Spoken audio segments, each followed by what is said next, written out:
ગુજરાતમાં ભારતીય જનતા પાર્ટીના ઉમેદવારો જે વિજય બન્યા છે તેમાં પોલીસે તેમનો મહત્વનો ફાળો રહ્યો છે, કેમ કે કોંગ્રેસના ઉમેદવારોને દમ મારવામાં આવ્યા હતા, ફોર્મ પર પરત ખેંચાવ્યા હતા અને ભાજપના ઉમેદવારો છે તેમને આ પોલીસવાળાઓએ મદદ પણ કરી છે। અને આરોપના સાથે કોંગ્રેસના પ્રદેશ પ્રમુખ અમિત ચાવડા ફરી વખત પોલીસ પર, વહીવટીતંત્ર અને ભારતીય જનતા પાર્ટી પર વળસ્યા છે અને ઝાટકણી પણ કાઢી છે। વૈષ્ણવજન તો તેને કહીએ જે પીડ પરાઈ જાનાને રે।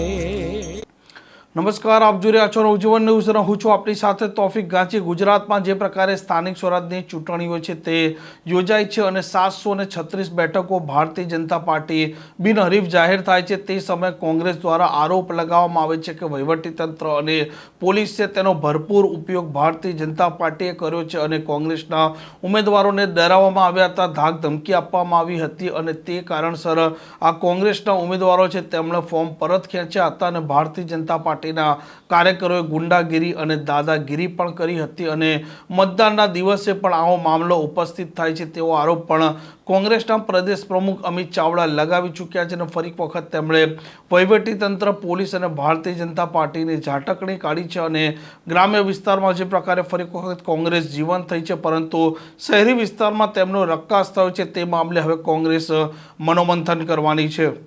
સ્થાનિક સ્વરાજની ચૂંટણીઓમાં જે રીતે લોકોની વચ્ચે માહોલ હતો, સરકાર સામેની નારાજગી હતી, ભ્રષ્ટાચાર અને ગેરવહીવટથી લોકો હેરાન પરેશાન હતા, પણ પરિણામો જ્યારે આવ્યા ત્યારે અપેક્ષાથી વિપરીત પરિણામો આવ્યા અને સ્થાનિક સ્તરે જે સંગઠન સૃજન અભિયાનના માધ્યમથી સંગઠનની નિમણૂક કરવામાં આવી, ત્યાર પછી ઉમેદવારોની તમામ પસંદગીની પ્રક્રિયા પણ સ્થાનિક સ્તરે કરવામાં આવી। આજે પરિણામોની સમીક્ષા માટે અમે ઝોન વાઇઝ આજથી મિટિંગો, સમીક્ષા બેઠકો શરૂઆત કરી છે।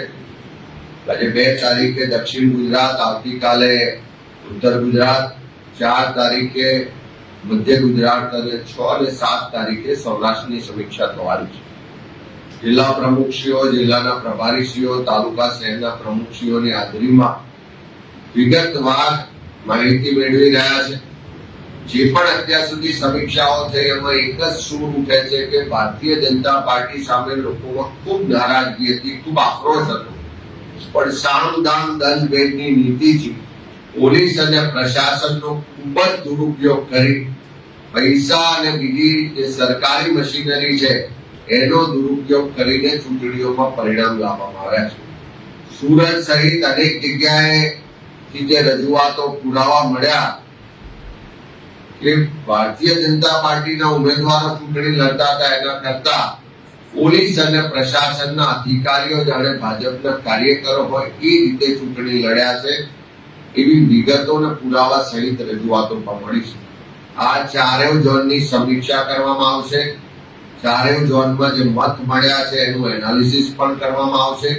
જ્યાં પણ સંગઠનમાં ત્રુટિઓ રહી ગઈ, સંગઠનમાં જવાબદાર લોકોએ કામ નહીં કર્યું હોય, કોઈ એન્ટી પાર્ટી એક્ટિવિટીમાં ભાગ લીધો છે, એવા તમામ લોકો સામે આ સમીક્ષા બેઠક બાદ પગલાં પણ લેવામાં આવશે।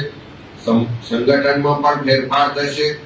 સાથે સાથે અનેક જગ્યાએ જે ખોટી પ્રેક્ટિસ કરીને ભારતીય જનતા પાર્ટીના ઉમેદવારો જીત્યા છે એને પણ ખુલ્લા પાડીશું। જે અધિકારીઓ, જે પોલીસ તંત્રના લોકોએ ભારતીય જનતા પાર્ટીનો હાથો બનીને કામ કર્યું છે એના પણ પુરાવા જ્યાં જ્યાં મળ્યા છે એની સામે પણ આવનારા દિવસોમાં કાયદેસરની કાર્યવાહી પણ કરીશું ને એને જવાબ આપવો પડે એવી સ્થિતિમાં પણ લાવીશું। ઓવરઓલ આ સમીક્ષા બેઠક બાદ નવેસરથી દરેક જિલ્લામાં જઈ ઉમેદવારો સાથે, કાર્યકરો સાથે વિસ્તૃત સંવાદ કરવામાં આવશે અને 2027ના મિશન સાથે જમીન પરથી સંગઠનને મજબૂત કરી ફરીથી લોકો વચ્ચે જવાના કાર્યક્રમો સાથે કોંગ્રેસ પાર્ટીના અમારું નેતૃત્વ, કાર્યકરો આગળ વધશે। આ પ્રકારના સમાચાર માટે નવજીવન ન્યૂઝના ચેનલ સાથે જોડાયેલા રહો। નમસ્કાર।